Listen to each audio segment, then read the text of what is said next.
Ça y est, nous allons continuer Romains. Dernière ligne droite avant la fin. Et ensuite, on verra ce qu'on va faire. Romains chapitre 15, je continue à partir du verset 14. Pour toutes les personnes qui vont regarder cette vidéo, si vous voulez avoir le début de Romains chapitre 15, il faut aller sur la partie 13 à 15. Bien, je fais la lecture. Pour ce qui concerne mes frères, je suis moi-même persuadé que vous êtes pleins de bonnes dispositions, remplis de toute connaissance et capables de vous exhorter les uns les autres. Cependant, à certains égards, je vous ai écrit avec une sorte de hardiesse pour vous réveiller, pour réveiller vos souvenirs à cause de la grâce que Dieu m'a faite d'être ministre de Jésus-Christ parmi les païens, m'acquittant du divin service de l'évangile de Dieu, afin que les païens lui soient une offrande agréable, étant justifiés par l'Esprit Saint. Bon, je m'arrête. Pourquoi? Je me suis toujours forcé à dire, entre guillemets, si Dieu voulait un cadeau, enfin, si on pouvait offrir un cadeau à Dieu, il fallait lui offrir une âme. Okay. Et je le disais simplement parce que j'avais compris que la chose la plus importante pour Dieu, c'était les âmes. Et je suis très étonné et agréablement surpris parce que je ne savais pas que Paul le disait. Et il le dit juste là, il dit au verset 16, d'être ministre. Donc, je rends grâce à cause de Dieu qui m'a fait. Je rends grâce à cause de la grâce que Dieu m'a faite d'être ministre de Jésus-Christ parmi les païens, m'acquittant du divin service de l'évangile de Dieu, afin que les païens lui soient une offrande agréable, étant sanctifiés par l'Esprit Saint. Donc, Paul considère que la seule offrande qu'il puisse faire, qui soit vraiment important, c'est de tout faire pour faire en sorte qu'il puisse emmener des païens à se convertir, des païens à être sanctifiés par le Saint-Esprit. Donc, c'est-à-dire qu'il a compris que s'il voulait vraiment faire plaisir à Dieu, c'était de pouvoir tout faire pour que les païens puissent accepter Jésus-Christ dans leur vie et être justifiés par le Saint-Esprit. Donc là, Paul vient de découvrir une clé, enfin en tout cas c'est ce qu'il est en train de dire, il dit qu'il rend vraiment grâce à Dieu de pouvoir être ministre de Jésus-Christ. Et n'oublions pas que nous sommes tous ambassadeurs et ministres de Jésus-Christ sur la terre, et que si nous comprenons nous aussi en tant qu'évangélistes, en tant que gagneurs d'âmes, que donner la possibilité au Saint-Esprit de pouvoir gagner une âme et de le sanctifier par Jésus-Christ, c'est là une offrande qui est agréable à Dieu. C'est-à-dire qu'en offrant des offrandes agréables à Dieu, on sait qu'on débloque la faveur de Dieu. En faisant tout pour que les âmes se convertissent, nous sommes sous la faveur de Dieu. C'est pour cette raison que nous qui allons dans la rue, on évangélise, on prend du temps, on prend de l'argent aussi pour le faire, eh bien, dans nos vies, nous avons vu des grâces pendant tout cet été, et on l'a vu encore début septembre, et on voit qu'il y a des grâces supplémentaires. Simplement parce que nous avons attiré la faveur de Dieu, parce que nous donnons l'occasion à cet esprit de pouvoir sanctifier des vies, et sanctifier des vies par Jésus-Christ. Et c'est là en quoi nous offrons à Dieu une offrande agréable. Poursuivons. J'ai donc sujet à me glorifier en Jésus-Christ pour ceux qui regardent les choses de Dieu, car je n'oserais mentionner aucune chose que Christ n'ait pas faite par moi pour amener les païens à l'obéissance par la parole et par les actes, par la puissance des miracles et des prodiges, par la puissance de l'Esprit de Dieu, en sorte que, depuis Jérusalem et les pays lointains jusqu'en Illyrie, j'ai abondamment répandu l'évangile de Christ. Et je me suis fait honneur d'annoncer l'évangile là où Christ n'avait point été nommé, afin de ne pas bâtir sur le fondement d'autrui, selon ce qu'il est écrit, ceux à qui il n'avait point été annoncé verront, et ceux qui n'en avaient point entendu parler comprendront. C'est ce qui m'a souvent empêché d'aller vers vous. Bien. Donc là, il rend gloire totalement à Dieu et totalement au Saint-Esprit, parce qu'il reconnaît que c'est par la puissance du Saint-Esprit qu'il a fait ce qu'il a fait jusqu'à présent.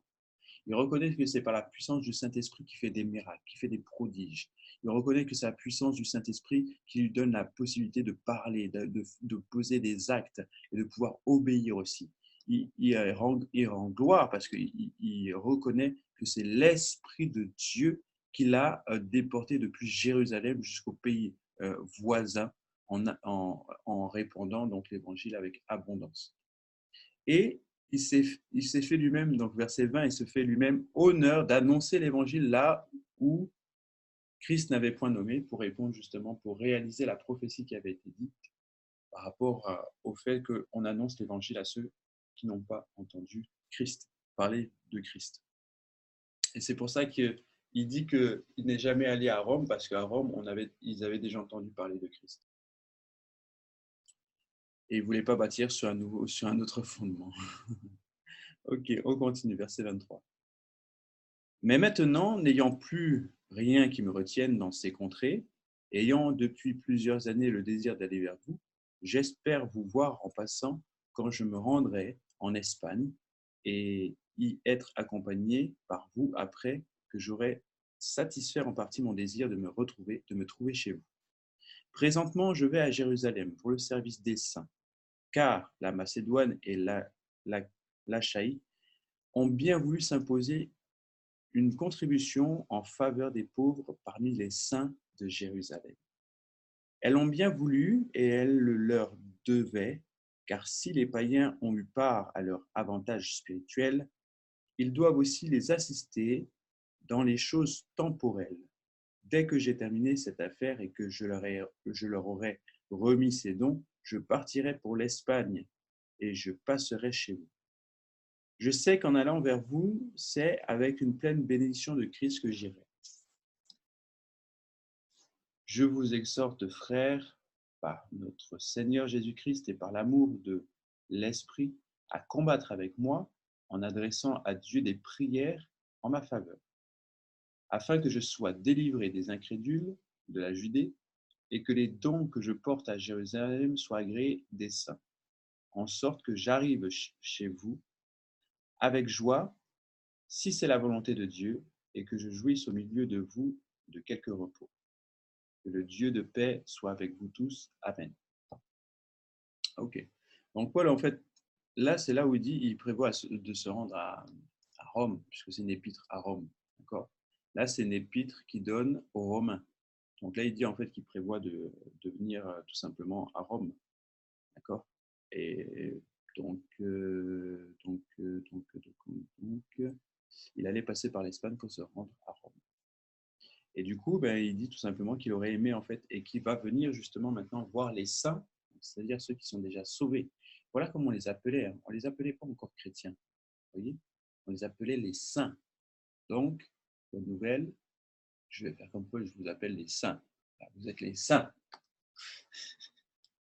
Comme ça, je vais proclamer, vous êtes saints. Vous êtes les saints. Et en fait, il se rendait aussi donc, vers les saints, maintenant qu'il avait pu justement parcourir toute la Judée, il avait pu donc proclamer la parole. Donc du coup, et comme il avait déjà parcouru et présenté l'évangile donc, dans cette contrée-là, il pouvait maintenant se rendre à Rome. Et il pouvait donc justement donc, se rendre à Rome pour pouvoir maintenant leur parler, les aider en fait dans leur foi chrétienne à pouvoir mieux comprendre la parole de Dieu, mieux les faire grandir dans la parole de Dieu. Voilà. Puisqu'il faut savoir que euh, le mandat de Paul et des autres apôtres, c'est de pouvoir fonder des églises, mais c'est surtout de pouvoir prêcher l'évangile aux païens et affermir les croyants. Et c'est le ministère un peu, donc c'est le ministère des évangélistes aussi, de pouvoir et de savoir prêcher l'évangile aux païens et de pouvoir affermir la foi de ceux qui croient déjà. Et ça, c'est vraiment le rôle de l'évangéliste. C'est pour ça qu'on le revoit donc dans le rôle, bien entendu, de l'apôtre Paul. 1, prêcher l'évangile. 2, affermir la foi des croyants. Ok. Et verset 30, ce que j'ai bien aimé aussi, c'est « Je vous exhorte, frères, par notre Seigneur Jésus-Christ et par l'amour de l'Esprit, à combattre avec moi en adressant à Dieu des prières en ma faveur, afin que je sois délivré des incrédules de la Judée et que je puisse donc arriver plus vite à Jérusalem pour porter les dons. » Alors, ce qui est intéressant dedans, dans ce verset-là, c'est de pouvoir voir que Paul demande toujours à ce qu'on puisse prier pour lui. Paul insiste, priez pour moi, combattez avec moi dans la prière. Donc, c'est-à-dire qu'il y a déjà cette notion de combattre dans la prière. Il y a déjà cette notion de combat, d'intercession dans la prière, afin de voir une nation, totalement envahie par la parole de Dieu. D'accord, puisqu'il dit « Priez pour moi afin que je sois délivré des incrédules ». Donc, c'est-à-dire qu'il faut qu'on prie pour que les gens, que l'incrédule parte et qu'il soit que les incrédules soient touchés par l'évangile, afin d'accélérer la mission qu'il a dans la Judée. Donc, c'est vraiment important de pouvoir comprendre qu'il faut vraiment prier pour les serviteurs de Dieu, qu'il faut prier pour nous, il faut que nous puissions prier pour aller à l'évangélisation. Et ça, c'est primordial. Il faut vraiment qu'on y pense et il faut vraiment qu'on le conçoit au-dedans de nous. C'est important de prier pour aller sur le terrain de l'évangélisation. On entame le chapitre 16. Je vous recommande Phébé, notre sœur qui est diaconesse de l'église de Sancheré,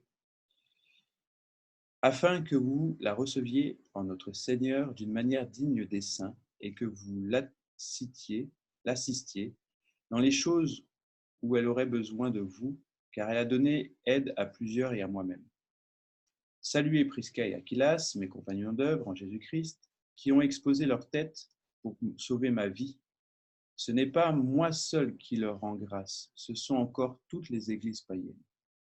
Donc là, en fait, il est en train de parler de Aquilas et de Prisca, qui étaient donc ses compagnons d'œuvre et on peut penser qu'ils ont été livrés à sa place, qui ont tout fait pour que Paul puisse échapper ou que Paul puisse parcourir, enfin en tout cas aller plus loin dans cette œuvre, et ils se sont sacrifiés pour lui. D'accord. Donc, voici c'est quoi un compagnon d'œuvre. C'est l'esprit de sacrifice pour l'autre.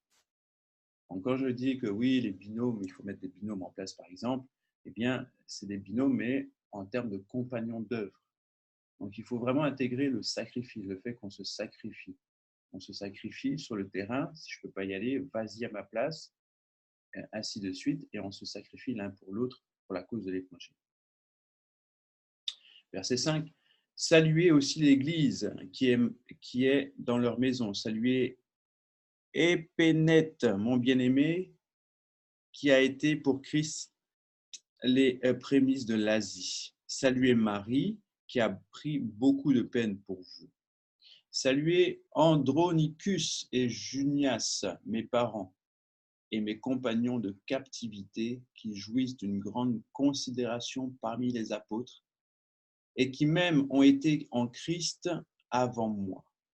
Saluez Amplias, mon bien-aimé dans le Seigneur. Saluez Urbain, notre compagnon d'œuvre en Christ, et Stachys, mon bien-aimé. Saluez Apelles, qui est éprouvé en Christ. Saluez ceux de la maison d'Aristobule. Saluez Hérodion, mon parent. Saluez ceux de la maison de Narcisse qui sont dans le Seigneur.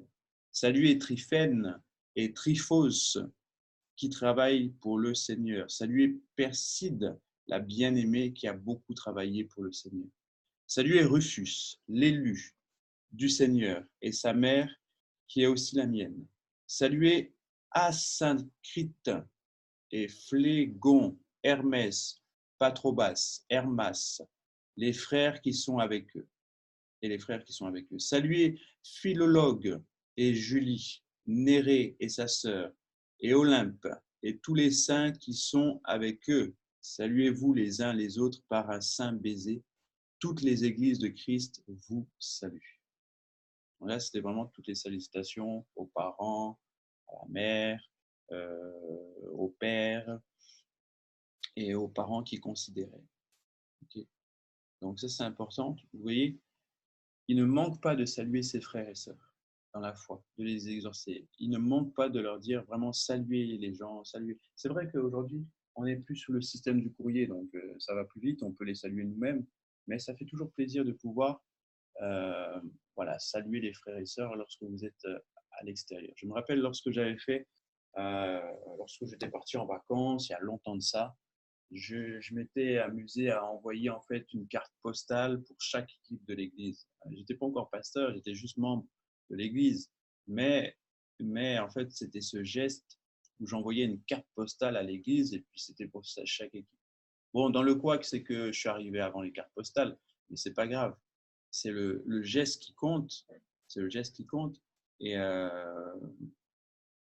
ça fait toujours plaisir de voir que, ah ben tiens, telle personne est en vacances, mais il a pensé à nous. Voyez. Donc, c'est comme si vous aviez au téléphone quelqu'un et tu dis, ah vraiment, salut les pasteurs de ma part, salut machin, je pense vraiment à vous et tout ça, j'ai hâte de revenir vers vous, etc. Non, nous, quand on part en vacances, on part en vacances, hein. Fini l'église, allez, on prend les vacances sur les frères et sœurs, on est parti, au revoir, ciao. Alors que ce sont les mêmes frères qui prient pour nous lorsque nous sommes absents. Donc, il faut vraiment pas oublier ce que Dieu fait. Même quand on part en vacances, l'église continue. L'Église continue aussi à nous porter les uns les autres. Et on sait que là où nous sommes en mission pour Dieu et c'est jamais un hasard là où nous sommes géographiquement. Donc pensez à ça, à saluer les gens qui travaillent. Prenez des nouvelles toujours de votre binôme, j'insiste aussi, c'est votre compagnon d'œuvre. Donc prenez des nouvelles régulièrement, priez avec lui régulièrement. Prenez des nouvelles, même si, je ne sais pas, s'il est malade ou quoi que ce soit, c'est vous qui devez aller le visiter. Si votre binôme est malade, si votre binôme a un problème, c'est votre compagnon d'œuvre dans l'évangélisation, donc il faut le faire. Voilà. Et puis même d'autres personnes, votre leader dans l'église, votre pasteur dans l'église, prenez des nouvelles, demandez-lui comment ça va, voilà, est-ce qu'il ne manque de rien, etc. Il faut savoir prendre soin des uns des autres comme nous, on voudrait qu'on prenne soin de nous. Et ça, vous allez voir, si vous commencez à semer de l'amour, vous allez récolter de l'amour. Tout simplement. Verset 17. Je vous exhorte, frères, à prendre garde à ceux qui causent des divisions et des scandales ou préjudices de l'enseignement que vous avez reçu. Éloignez-vous d'eux, car de tels hommes ne servent point Christ, notre Seigneur, mais leur propre ventre. Et par des paroles douces et flatteuses, ils séduisent les cœurs des simples. Pour vous, votre obéissance est connue de tous. Je me réjouis donc à votre sujet, et je désire que vous soyez sages en ce qui concerne les biens et purs en ce qui concerne le mal. Elle les exhorte vraiment à s'éloigner des gens qui parlent mal de l'Église, à s'éloigner des gens voilà, qui font des scandales par rapport à l'Église, qui disent ah oui, mais dans l'Église, il n'y a pas d'amour, ah oui, mais le pasteur, il fait comme ça, ah oui, le pasteur, il prêche comme ci, comme ça, etc. Écoute, si tu es dans l'Église et que quelqu'un est en train de critiquer tes pasteurs, quelqu'un est en train de critiquer ton Église, soit tu le reprends sévèrement et tu lui interdis de parler de ça en ta présence, soit tu te sépares de cette personne, un point, c'est tout, d'accord? Et c'est ce que Paul le dit pour éviter en fait que le mal puisse s'infiltrer dans l'Église. D'accord? Parce que si tu écoutes cette personne, après quand tu vas aller à l'Église, le diable va te montrer, ah mais tiens, regarde cette personne, finalement elle avait raison, regarde ce qui se passe dans l'Église, etc. Non, c'est faux. On n'est pas dans il n'y a pas d'Église parfaite. Déjà de un. Et si tu trouves l'Église parfaite, le seul fait d'y aller, tu vas la rendre imparfaite. Parce que toi-même, tu n'es pas parfait. Donc, il faut faire juste simplement attention à ça. Ne vous laissez pas séduire par les gens avec les belles paroles flatteuses, etc., qui vont vous dire des vérités. Même si on vous dit des vérités, ce n'est pas parce qu'il y a des vérités que c'est forcément la vérité dans son ensemble. Donc, faites très bien attention à ça. Si on prend un exemple simple, hein, dans le Coran, il y a des vérités, en parlant de Jésus, mais ce n'est pas la vérité. Okay. Donc, même s'il y a des gens qui viennent vous séduire en vous disant des vérités, menacez-les sévèrement, d'accord, reprenez-les. S'ils ne veulent rien écouter, séparez-vous d'eux, car ils ne sont pas envoyés par Christ. Ils ne servent pas Christ. Ils servent plutôt à la division. Nous savons que la division ne vient pas de Jésus. Verset 20. Le Dieu de paix écrasera bientôt Satan sous vos pieds. Oh, gloire à Dieu. Que la grâce de notre Seigneur Jésus-Christ soit avec vous. Timothée, mon compagnon d'œuvre, vous salue ainsi que Lucius, Jason et Sosipater, mes parents. Il y a beaucoup de parents. Je vous salue, il a beaucoup de parents dans la foi. D'accord? Donc, priez pour vos parents, ils seront dans la foi également. Parce que vous servez le Seigneur, alors le Seigneur ne manquera point de pouvoir sauver vos parents également. Verset 21. Timothée, mon compagnon de service, vous salue, ainsi que Lucius, Jason et Sosipater, mes parents. Je vous salue dans le Seigneur, moi et Tertius, qui écrit cette lettre. Donc, Paul a demandé à Tertius d'écrire pour lui. Gaius, mon hôte, et celui de toute l'Église vous salue. Donc, Gaius, c'est celui qui accueille et héberge Paul. Donc, Paul est hébergé là où il est. Éraste, le trésorier de la ville, vous salue, ainsi que le frère Quartus. Donc, Paul connaissait même le trésorier de la ville. D'accord. Et à mon avis, s'il apparaît dans son écrit, c'est que Éraste était devenu aussi croyant. Que la grâce de notre Seigneur Jésus-Christ soit avec vous tous. Amen. Verset 25. À celui qui peut vous affermir selon mon évangile et la prédication de Jésus-Christ conformément à la révélation du mystère caché pendant des siècles, mais manifesté maintenant par les écrits des prophètes d'après l'ordre de Dieu, du Dieu éternel, et porté à la connaissance de toute la nation afin qu'elle obéisse à la foi. À Dieu seul, sage, à Dieu seul sage, soit la gloire au siècle des siècles, par Jésus-Christ. Amen.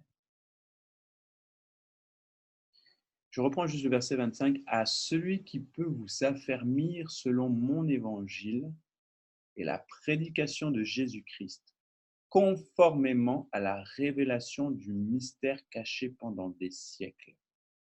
Le mystère caché pendant des siècles, c'est celui du Saint-Esprit et de la révélation du royaume des cieux.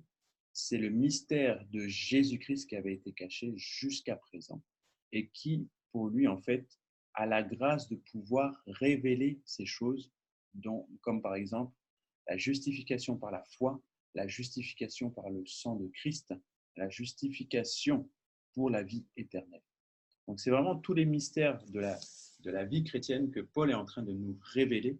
Et il dit à celui qui peut vous affermir selon mon évangile, donc au Saint-Esprit, et à la prédication de Jésus-Christ conformément à la révélation du mystère caché pendant des siècles, mais manifesté maintenant par les écrits des prophètes, d'après l'ordre du Dieu éternel, et porté à la connaissance de toutes les nations, afin qu'elles obéissent à quoi? À la foi.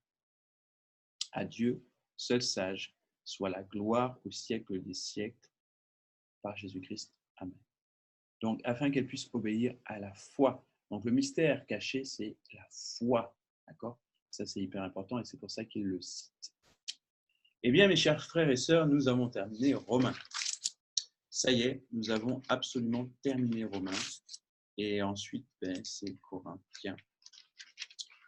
Et Corinthiens, je ne vais pas l'attaquer tout de suite. C'est vraiment Romains. Je vous invite à revoir toutes les vidéos, à reméditer Romains, de pouvoir vraiment tout revoir et pouvoir vraiment assimiler le message donc, de l'Évangile. Donc là, on a vraiment carburé, hein, on a vraiment fait Romains, on a vraiment compris ce qu'était la justification par la foi, le jugement de Dieu, la justification, la différence entre la loi et la grâce. On sait maintenant pourquoi et qu'est-ce que ça veut dire accomplir la loi, pourquoi Jésus est le seul à pouvoir accomplir la loi, pourquoi il ne l'a pas abolie. On sait maintenant la différence entre la foi et la grâce, on sait la différence maintenant comment lutter contre le péché, comment être, euh, comment livrer nos membres à Jésus-Christ et non pas à l'impudicité, à l'iniquité. On a vu comment se soumettre les uns aux autres, comment aimer les autres, qu'est-ce que ça veut dire aimer les autres. Voilà. On a vraiment vu quel était le plan du salut de Dieu pour Israël. C'était hier d'ailleurs, même un peu avant. Donc on a vu ça. Qu'est-ce qu'on a vu d'autre? On a vu que Jésus-Christ c'était un sacrifice vivant, etc. Et on avait vu donc hier comment aider le faible dans la foi. Donc vraiment, on a vraiment parcouru l'évangile, détaillé ce qu'est l'évangile en Jésus-Christ. On a vu comment aussi on pouvait avoir le salut. Hein. N'oubliez jamais le verset Romains 10, versets 9 et 10, qui disait justement que c'est en confessant de la bouche et en confessant du cœur que nous obtenons le salut, par exemple. Voilà, on a vraiment bien travaillé pendant pendant ces 15 jours, bien que le Seigneur nous a vraiment permis de pouvoir clôturer la semaine. On a vraiment travaillé par 2 ou par 3 chapitres en même temps. Dieu nous a vraiment bénis au travers donc de ces études et j'espère que ça a été une bénédiction pour vous aussi, toutes ces études. Donc voilà, on a enfin fini Romains, ça y est, c'est clôturé. Je bénis le Seigneur vraiment pour cette étude parce que ça a vraiment été inspiré de Dieu et je crois que ça vous a fait beaucoup de bien. En tout cas, moi, ça m'a permis de revoir vraiment mes bases et de pouvoir revoir la vie de Paul. Alors, moi, ce que je vous propose de faire, je ne sais pas quand est-ce que ce sera possible puisqu'on va bientôt reprendre les églises en famille. Ce que je vous propose de faire,